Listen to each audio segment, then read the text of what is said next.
Hello, my dear friends. Hope you all be fine and doing well. Thank you so much for joining me again. My dear friends, today in this video, I'm going to show you the fastest checkmate in chess history. So especially in this game, you have the black pieces and your opponent is playing with the white pieces. And you can checkmate your opponent in only 2 moves, 3 moves, if your opponent is not observing the chess principles. So therefore, without wasting the time, let's get started the game. Especially with this technique, you cannot trap the professional chess players. But as a chess player, you should have this idea. When you are facing with your opponent, if he is beginner or he is somehow doesn't have any information about traps, so you should use from this ability and this technique and trap him directly. So this would be a very good lesson also for those chess enthusiasts that they want to learn chess perfectly. If they are not following the chess principles, so they are facing with this problem. So my dear friends, without wasting the time, let's get started to show you the fastest checkmate in chess history. There are lots of options your opponents can play the game. For example, in this position, if your opponent make a mistake by pushing the pawn into g4. When your opponent is pushing the pawn into g4, immediately you push the pawn into e5. Now your opponent is making a blunder by pushing the pawn into f3. You should know that, my dear friends, and here you have the fastest checkmate in chess history, and that is giving a check by your queen and checkmate your opponent in only 2 moves. In only 2 moves, you can checkmate your opponent. So this is the fastest checkmate in chess history. So my dear friends, coming back to the other line, sometimes this move is happening when your opponent first pushing the pawn into f3. Again, you push the pawn into e5. Now your opponent is pushing the pawn into g4. So in 2 ways it's happening. Maybe first your opponent is pushing the pawn into g4, or somehow your opponent can push the pawn into f3. In both cases, your opponent can play this game.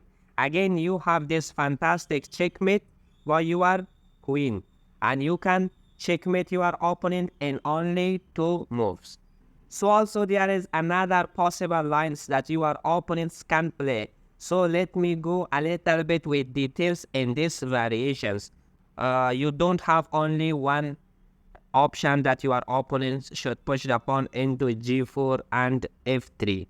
So there are another possible options also for you. So you can checkmate your opponent. So let me show you.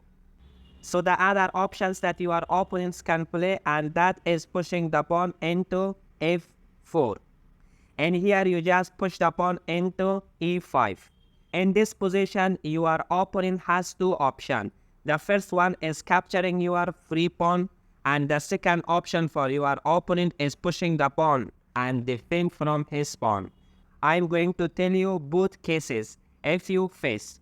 And here, if your opponent push the pawn into g3, and here you can simply capture the pawn by your pawn. Now your opponent is capturing again. You have this brilliant move, and that is giving a checkmate by your queen. So in this way, you can checkmate your opponent in 3 moves. So previous time you checkmated your opponent in only 2 moves. So now it is extended to 3 moves. In this way, you can trap your opponent. So let me show you the other lines that your opponents can play. And here, when you are pushing the pawn into e5, if your opponents capture to your pawn, again in here you are pushing another pawn. Definitely your opponent is capturing. Now you can simply capture this pawn by your bishop. Up to this position, if your opponent doesn't fall in your trap, again you can play and you will have a very good game. And here, white has only one good move in this position. So there is not any other good option for white. Sometimes for beginner chess players it would be difficult. When you are playing blitz game or bullets game, so it would be difficult for your opponent to find it. For example, if he make a mistake and here the trap is coming and you are giving this fantastic check by your queen. When you are giving this check, your opponent has only one option, and that is pushing the pawn into g3.